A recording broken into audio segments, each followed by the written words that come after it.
جناب اسپیکر، 9 مئی کے واقعات ہوئے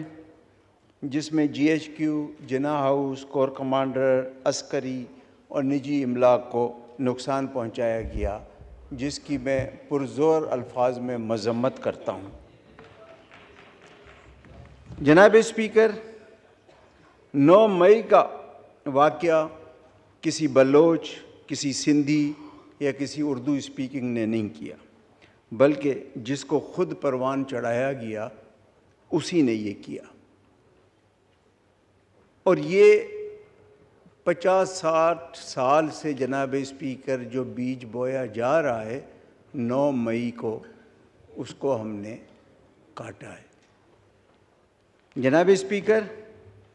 9 مئی یقیناً جیسے آئی ایس پی آر نے کہا کہ ہماری تاریخ کا ایک سیاہ ترین دن ہے، بالکل ہے، اور اس کو ہمیشہ اسی طرح یاد رکھا جائے گا جس طرح ایم آر ڈی موومنٹ میں ٹھوڑی پھاٹک پہ شہدائے سندھ کے شہیدوں کو یاد رکھا جائے گا، جس کو کبھی سندھ نہیں بھولے گا، جس میں آپ کی پارٹی پیش تھی جناب speaker. M R D movement میں ٹھوڑی پھاٹک کا واقعہ یاد ہوگا کہ کس طرح گولیوں سے چھلنی کیا گیا لوگوں کو جو جمہوریت کی بحالی کے لیے احتجاج کر رہے تھے۔ جناب اسپیکر، بالکل 9 مئی اسی طرح یاد رہے گا بلوچستان کے لوگوں کو جب نواب اکبر بگٹی کو شہید کیا گیا، اس کی شہادت بھی کبھی بلوچستان کے لوگ بھول نہیں پائیں گے۔ جناب اسپیکر، 9 مئی کے واقعات قابل مذمت ہیں۔ اس واقعے نے، اس دن نے ہمارے وطن عزیز کے